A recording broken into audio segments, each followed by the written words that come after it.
미국의 웹사이트 가운데에 그 변명의 어머니라는 웹사이트가 있습니다. 영어로는 The Mother of All Excuses Place라는 그 웹사이트가 있는데요. 말 그대로 모든 변명들이 다 망라되어 있는 그런 웹사이트라고 합니다. 그러니까 인생을 살면서 급하게 내가 어떤 변명을 해야 한다라고 한다면, 또 급하게 핑계를 대야 된다라고 한다면, 순간순간 그런 핑계나 순간순간 그런 변명이 떠오르지 않을 때에 그 웹사이트에 들어가면 여러 가지 방법들을 제시하는 그러한 사이트입니다. 예를 들어서 회사에 가기 싫을 때나 또 학교에 가기 싫다라고 할 때에 회사에 가기 싫다라는 카테고리 열면 아프다고 하십시오, 갑자기 차가 펑크 났다 하십시오 라는 여러 가지 그런 거짓말거리들을 만들어주는 그런 사이트입니다. 또 과속으로 달려서 티켓, 소위 말해서 딱지를 끊게 되었을 때에도 어떤 그 위기를 모면할 수 있는 그런 방법들을 나열되어 있는 사이트가 있습니다. 여러 가지 사이트 가운데에 우리 신앙생활 가운데에도 그런 많은 그런 핑계의 어머니, 변명의 어머니와 같은 그러한 변명들이 존재하는 것 같아요. 만약에 어떤 분이 변명의 어머니 한국 버전, 한국어판을 만든다라고 한다면 가장 인기 있는 카테고리가 아무래도 교회에서라는 카테고리일 것입니다. 그러니까 가장 인기 있는 콘텐츠가 될 것이 분명한 것이지요. 그중에 성도에게 있어서 가장 보편적이고 쉬운 그런 변명이 무엇이겠습니까?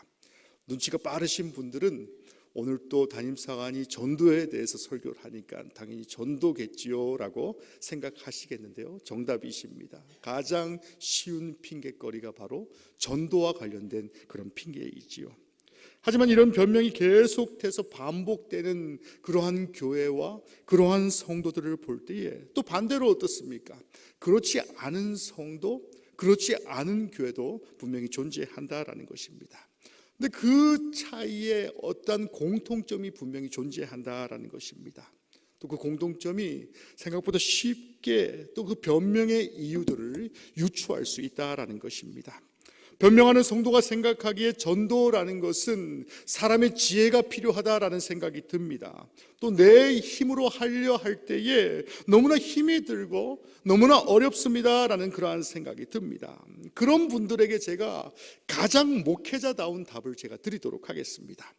어떤 분이 사관님, 그럼 전도가 쉬운 방법이 무엇입니까? 라고 말씀하신다면 정답은 바로 무엇입니까? 전도는 성령의 능력으로 하는 것입니다 라고 말씀드리기를 원합니다. 오직 성령의 능력으로 하면 가장 쉬운 것이 바로 전도인 것이지요. 학생들에게 공부가 쉽냐라고 묻는다면 10중 8구 어떻습니까? 어렵지요 라는 대답을 합니다. 근데 공부를 잘하는 학생들에게 묻는다면요, 공부가 너무 재미있습니다, 공부가 제일 쉽다라고 대답합니다. 마찬가지로 어떻습니까? 전도를 잘하는 사람에게 물으면 전도가 제일 쉽다라고 말할 것입니다. 왜일까요? 전도는 내가 하는 것이 아니라 하나님께서 하시는 것이기 때문에 전도는 반드시 되게 되어 있다라고 말씀하고 있는 것입니다. 오늘 본문의 고린도 교회 성도들에게 편지하고 있는 사도 바울은 당대 최고의 엘리트 중에 엘리트의 한 사람이었습니다. 오늘날로 말하면 어떻습니까? 대단한 스펙을 가지고 있었던 사람입니다. 내세울 만한 그런 화려한 이력도 가지고 있었습니다. 그의 학문이나 어떤 지식이나 어떤 종교적인 것이나 어떤 율법 준수의 삶은 누가 뭐라 한다라고 해도 당대 최고였다라고 자부할 수 있습니다. 그런데 오늘 본문에 나타난 바울의 고백은 그의 스펙에 비해서 굉장히 초라하고 굉장히 연약해 보이는 그러한 모습을 보게 됩니다. 단순히 육체적인 연약함이 아니라 하나님의 그 능력과 어떤 위대성에 비교해 보니까 너무나 약하다라는 그러한 모습을 보게 됩니다. 오늘 본문의 3절 말씀을 보시면 내가 너희 가운데 거할 때에 약하여 두려워하며 심히 떨었도다 말씀합니다. 그러니까 그 대단한 어떤 세상의 스펙을 가지고 있었던 그 스펙에 견주어서 소위 말하는 어떻습니까? 앓는 소리를 하는 게 아닙니까? 라는 그러한 소리로 들릴 수 있다라는 것입니다. 하지만 그 하나님의 능력과 지혜를 발견하고 자신이 얼마나 연약한 존재인가를 바로 바울 사도는 고백하고 있다라는 것입니다. 그 이유가 무엇입니까? 바울은 철저하게 하나님의 지혜와 하나님의 능력만을 의지했다라고 말씀합니다. 그렇기 때문에 전도자의 삶을 살았고 그의 가장 약함을 가지고 위대한 전도자의 삶을 살 수 있었던 것입니다. 오늘 본문의 1절 말씀을 다시 보시면 형제들아 내가 너희에게 나아가 하나님의 증거를 전할 때에 말과 지혜의 아름다운 것으로 아니하였노니라고 말씀합니다. 그러니까 바울은 복음을 전할 때에 분명한 한 가지 전제를 가지고 있었습니다. 그것이 무엇입니까? 결코 사람의 지혜와 사람의 말로 전하지 않겠다라는 그런 확신을 가지고 있었다라는 것입니다. 그 당대의 어떤 상황적인 것들을 보게 되면 헬라 문화가 창궐하던 그러한 시대였습니다. 헬라 문명의 철학과 지혜는 그 당대 최고의 학문이었고 가장 합리적이고 가장 논리적인 그러한 상황이었습니다. 또 고린도 지역은 어떠한 지역이었습니까? 헬레니즘이 꽃피울 수 있게 한 어떤 실천적인 학문이다라고 할 수 있는 수사학이 가장 유행했던 그러한 지역이었습니다. 수사학, 말 그대로 말하는 기법을 배우는 학문이지요. 수사학이라는 스피치를 전문으로 하는 학문이 대유행을 하여서 헬라 문화와 철학과 인문학이 아주 대유행하던 그러한 시기 가운데 있었습니다. 이러한 수사학을 기반으로 광장에서 토론을 하기도 했습니다. 또 자신의 학문을 뽐내기도 했고 또 고유의 논리를 통해서 반박하며 또 토론하며 그 광장에서 토론이 매일매일 진행될 만큼 어떤 지혜 문학의 절정을 이루는 그러한 시대였습니다. 고린도 교회 내에도 마찬가지였겠지요. 오늘 본문에 등장하는 사도 바울과 견주어서 당대 최고의 명성을 떨쳤던 사역자 아볼로와 같이 수사학에 능통한 말 잘하는 능통자들이 있었습니다. 그래서 말 잘하는 제주꾼들이 고린도 교회에서도 이제는 인정을 받게 되는 그러한 상황 가운데 있었던 것입니다. 이런 헬레니즘 사상과 생각이 당연히 고린도 지역에 있는 고린도 교회까지도 영향을 미치고 있는 그러한 상황 가운데 있었던 것입니다. 이에 반해서 진리의 말씀, 복음의 진수는 어떠합니까? 수사학을 바탕으로 한 학문들은 다양한 색채를 가지고 있고 사람들의 관심을 끌기에 충분한 그런 학문이었습니다. 이에 반해서 복음은 너무나도 논리가 없는 그러한 학문입니다. 지금도 논리학에서 가장 꺼려하는 뚜렷한 흑백의 논리가 존재하는 그런 어찌 보면 저급한 그런 학문으로 치부될 수 있는 그러한 말씀이 바로 복음의 말씀이었습니다. 가장 흥미없는 이야기가 바로 복음이었습니다. 예수 그리스도의 공생애에 관한 말씀, 그리고 죽음과 그 예수의 부활은 논리적으로도 또 철학적으로 어떻습니까? 모든 것이 모순투성이인 그러한 말씀이었던 것입니다. 그렇기 때문에 예수 그리스도의 복음을 전파하는 것이 어찌 보면 가장 미련하고 가장 어리석게 보이는 그러한 시대 가운데 저들이 살고 있었던 것입니다. 그렇지만 바울은요, 사람의 말과 지혜의 아름다운 것으로 결코 전하지 않을 것이다 라고 말씀합니다. 바울은 예수님을 만나고 복음을 깨닫고 난 뒤에 그의 가치관이 180도 변하게 됩니다. 예수 그리스도의 복음과 그 십자가의 은혜 앞에 서기만 하면 자신의 말과 자신의 지혜와 이전에 내가 가졌던 모든 스펙이 다 보잘것없다라는 것을 그는 이미 깨달았다라고 말씀합니다. 오늘 본문의 2절 말씀을 보시면 내가 너희 중에서 예수 그리스도와 그의 십자가에 못 박히신 것 외에는 아무것도 알지 아니하기로 작정하였음이니라 라고 말씀합니다. 그러니까 이 말씀을 문자 그대로 해석하면 십자가 외에는 모든 것이 필요 없다라는 것으로 오해할 수도 있는 그러한 말씀이지요. 그러나 여러분, 복음은 당연히 당대에 아무리 뛰어난 학문과 지식과 경험이 아니라 오직 무엇입니까? 오직 예수 그리스도의 십자가만을 전해야 한다라는 것을 사도 바울이 강조하는 것이 바로 분명한 복음의 사실이다라는 것입니다. 그 모순투성이다라고 생각되는 십자가의 복음이 무엇입니까? 십자가라는 것은요, 하나님께서 영원히 멸망받고 심판받아서 죄인 될 수밖에 없는 우리의 삶을 주님께서 어떻게 취급해 주셨냐라는 것입니다. 바울은 십자가의 복음의 진리를 깨닫고 나니까 그 십자가의 능력 앞에 1절과 같이 모든 것이 헛된 것이고 모든 것이 주님 앞에 겸손할 수밖에 없다라고 자복할 수밖에 없었던 것입니다. 그러므로 예수 그리스도와 그의 십자가에 못 박힌 것 외에는 아무것도 알지 아니하기로 작정했다라고 고백하고 있는 것입니다. 사도 바울에게는 복음 사역 중에 그가 복음을 전하다가 여러 가지 실패한 경험들도 가지고 있습니다.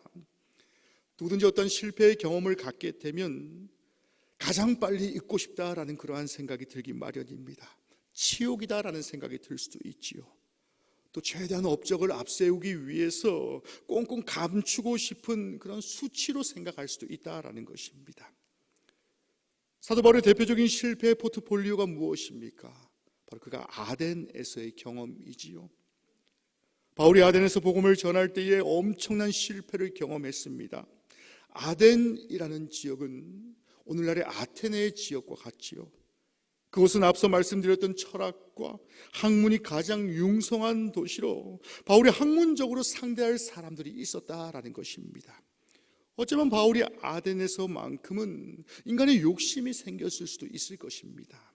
복음이라는 원색적이고 어떤 철학적 색채를 복음에 가미하기만 하면 이제 복음이 더 강력해질 것이다 라는 그런 오해를 할 수도 있었을 것입니다.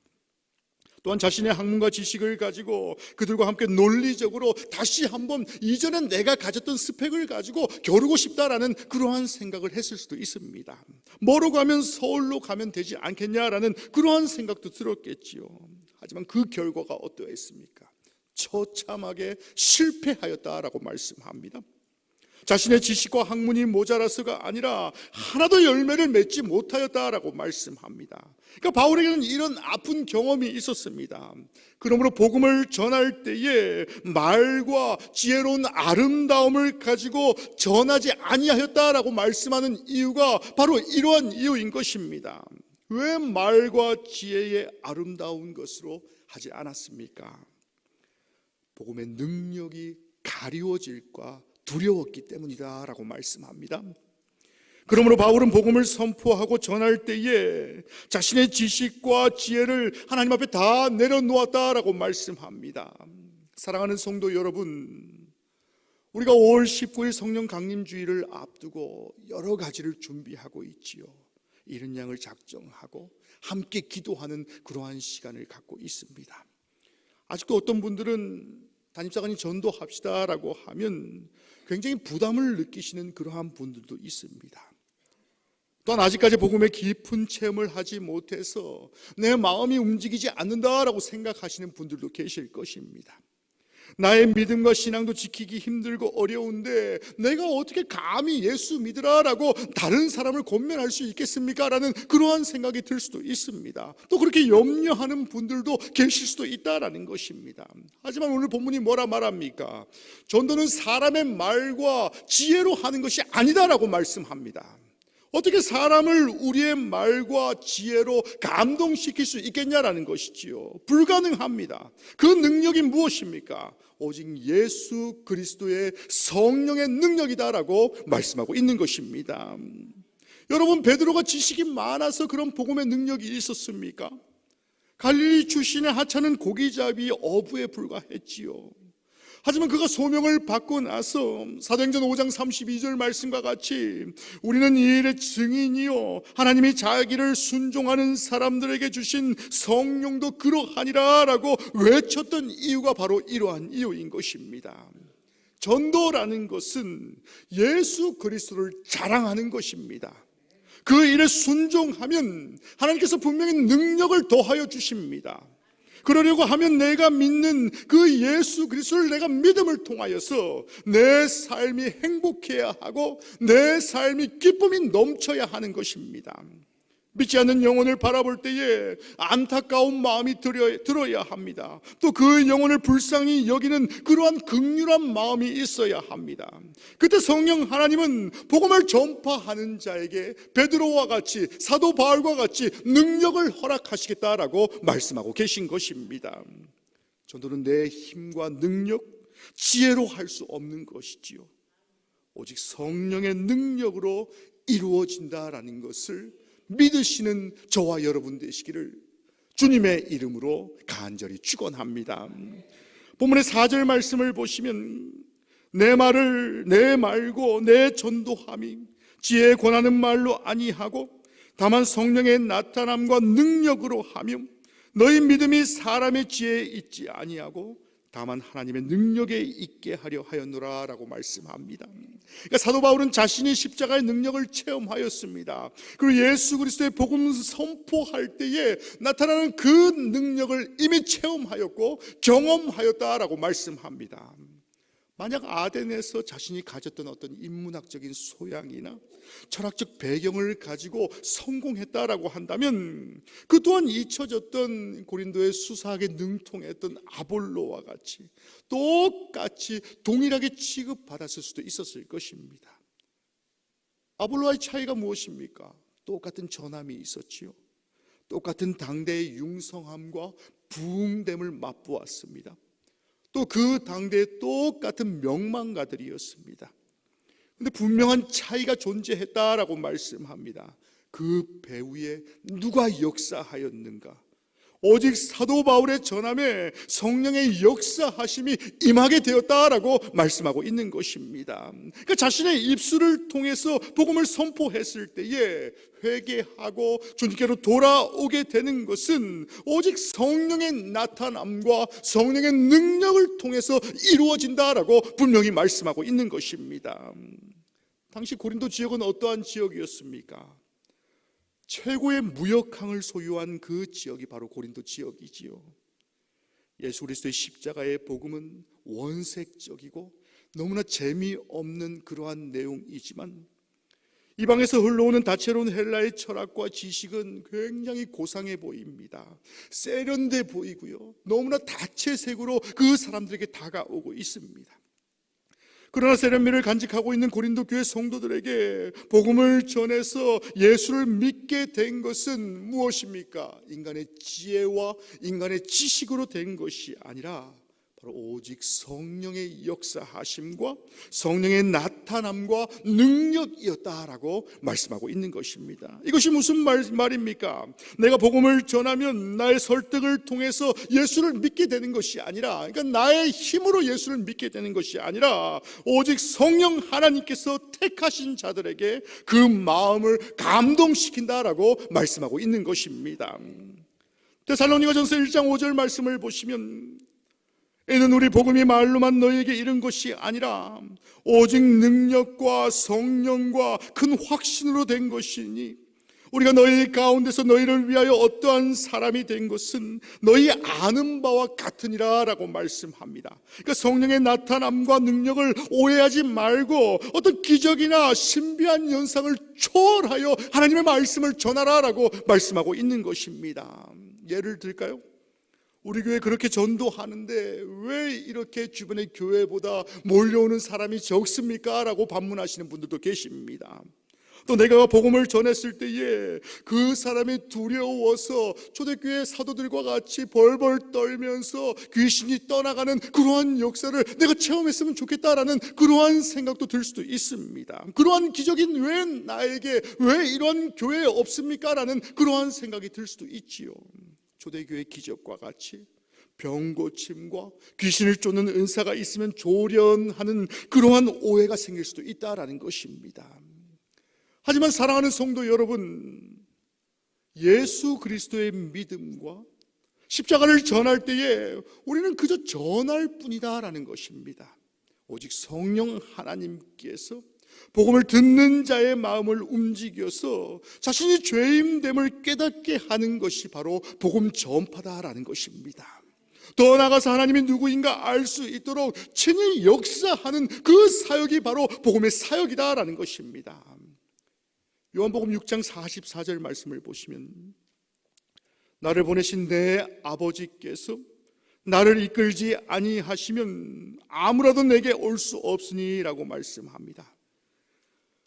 누가 예수를 믿느냐라고 하는 것은 나의 선택에 의해서 믿는 것이 아니라 그 마음에 성령께서 역사하신 자들만이 예수를 믿게 되는 것이다 라고 말씀합니다.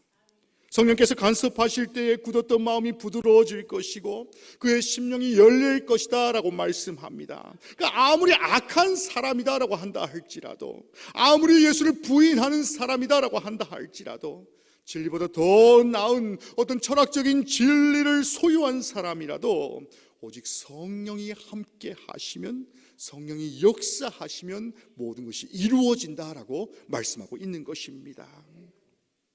사랑하는 성도 여러분, 오늘 여러분들이 이 자리에 나오게 된 것을 한번 생각해 보시길 바랍니다.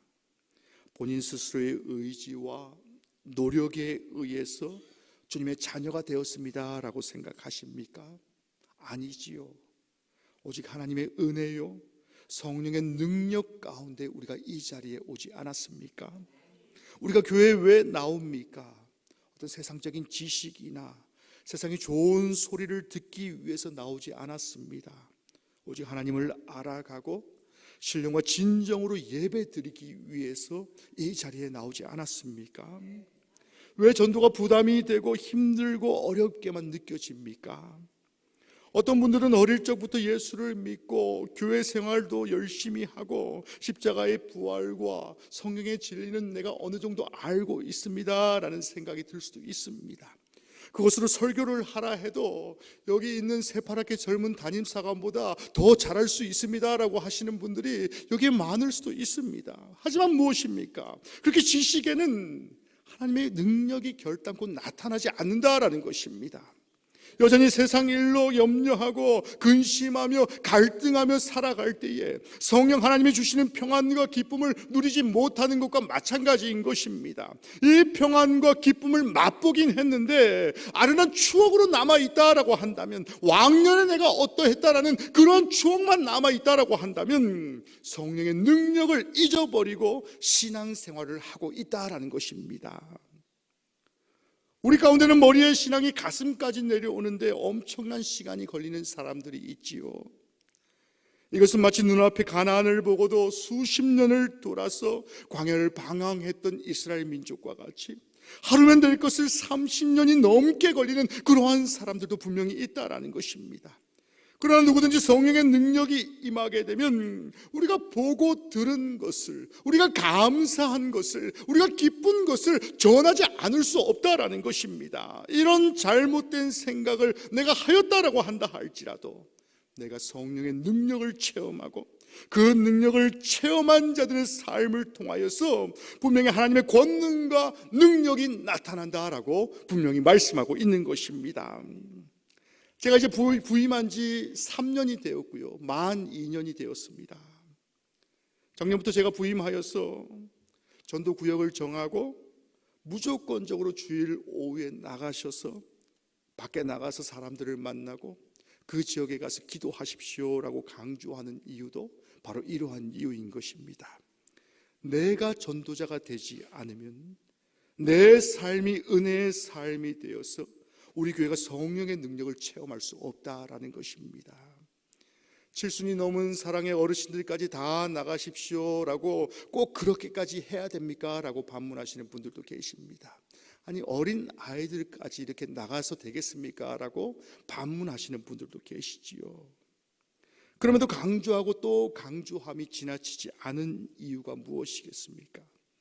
성도 한 사람 한 사람이 전도의 권능과 능력을 체험하기 위해서, 그 은혜를 체험하기 위해서는 반드시 마음만 먹은 전도의 열정이 끝난 것이 아니라 바로 내 손으로 사람을 만나고 내 발로 그 전도 지역에 갈 때에 그 권능이 이루어진다라는 것을 믿으시는 그러한 성도들 되시길 간절히 축원합니다. 사랑하는 성도 여러분, 사람과 말로 지혜로 전도할 수가 없는 것이지요. 오직 성령의 나타남과 능력으로 전해집니다. 우리 교회가 5월 19일에 이른 양을 잡고 또 모든 성도가 함께 예배합시다라는 올백데이를 하고 또 새생명 축제를 앞두고 계속해서 기도해 왔고 또 여러분 또한 어떻습니까? 매주 조금은 부담이 되는 그러한 전도 작정서를 주보에 계속해서 끼워져 있는 그러한 모습을 보면서 기도에 힘쓰고 애쓰고 있는 줄 잘 알고 있습니다. 하지만 무엇입니까? 우리의 힘으로 할 수 있는 것은 아무것도 없다라는 것입니다. 오늘도 저희가 전도 대상자를 나누어 드립니다. 가드에 반드시 이름을 채워서 기록하십시오. 지난주까지 기록하시지 않는 분들이 너무 많아서 오늘은 저희가 기록함을 뒤에 보면 굉장히 무시무시하게 생긴 장혜정 사관이 그 전도 대상자 카드를 작성치 않으면 밖에 못 나갈 수 있도록 저희가 다 준비해 놓았습니다. 또 펜이 없다라고 생각하시는 분들을 위해서 저희가 펜을 100개를 준비해 가지고 또 무시무시하게 생긴 전교님들이 앞으로 다 나눠 드릴 것입니다. 설사 이 교회에 나오지 못한다라고 한다 할지라도 내 지인과 내 주변의 사람들이 나와 같이 반드시 예수 믿고 구원받고 하나님의 자녀가 되기를 원하신다라고 한다면 작은 실천, 내 손으로 그 사람의 이름을 적음으로 전도를 시작하시는 그러한 성도들 되시길 간절히 축원합니다.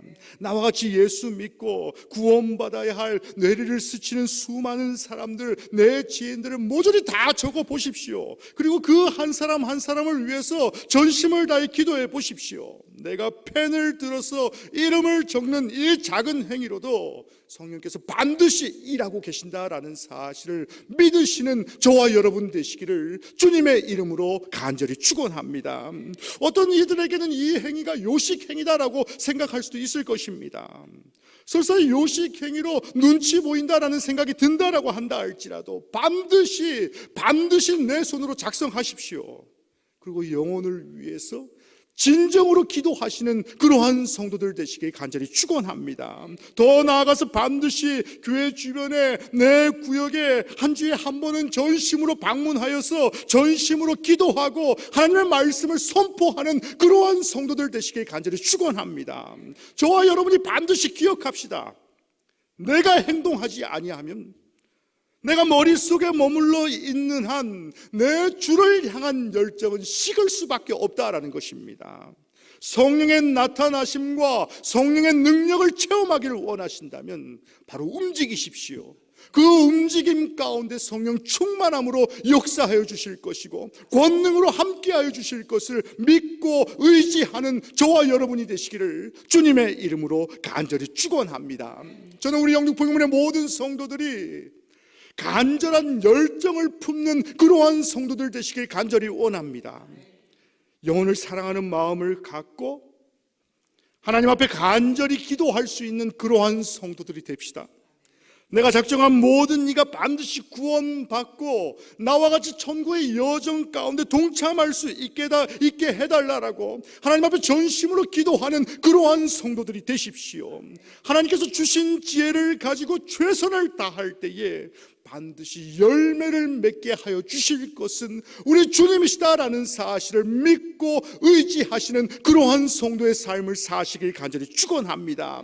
그럴 때 반드시 이 교회 가운데 다시 한번 부흥을 허락하여 주실 것이고, 그래서 주님이 가장 기뻐하는 성도의 삶으로, 주님이 가장 기뻐하시는 교회로 하나님이 인도하여 주시고 함께하여 주신다라는 사실을 다시금 믿고 의지하는 우리 사랑하는 영등포영문의 모든 성도들이 되시기를 주님의 이름으로 간절히 축원합니다.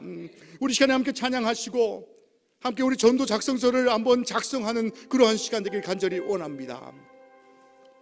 설사 이 교회에 함께 나오지 못한다라고 한다 할지라도 내 주변에 예수 그리스도를 알지 못하는 자가 있다면, 반드시 구원받은 자가 있어야 한다라고 생각한다면 그 이름을 모조리 적으십시오. 그 이름을 적는 순간부터 성령의 지혜가 함께하여 주실 것이고 성령의 능력이 함께하여 주심을 통하여서 그이가 함께 나와 같이 예수 믿고 구원받는 역사하심을 체험케 하여 주실 것입니다. 우리 작성하실 분들 작성하시고 우리 함께 찬양하심으로 우리 기도로 나아가는 그러한 시간 되길 간절히 원합니다.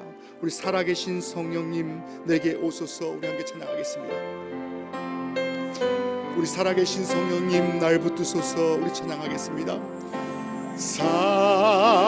살아계신 성령님 날 붙드소서.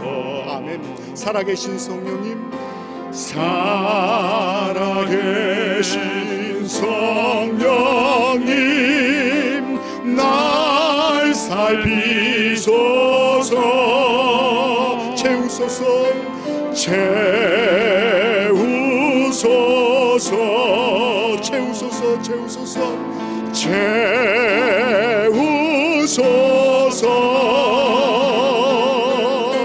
성령 하나님 새롭게 하소서. 우리 한번 더 찬양합니다. 살아계신 성령님 날 붙드소서. 아멘. 살아계신 성령님, 살아계신 성령님 날 살리소서. 채우소서, 채우소서, 채우소서,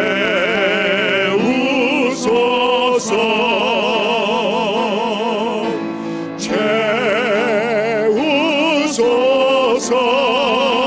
성령 하나님, 성령 하나님 새롭게 하소서. 우리 채우소서, 채우소서. 한 번 더 찬양합니다. 채우소서. 아멘. 채우소서, 채우소서, 채우소서.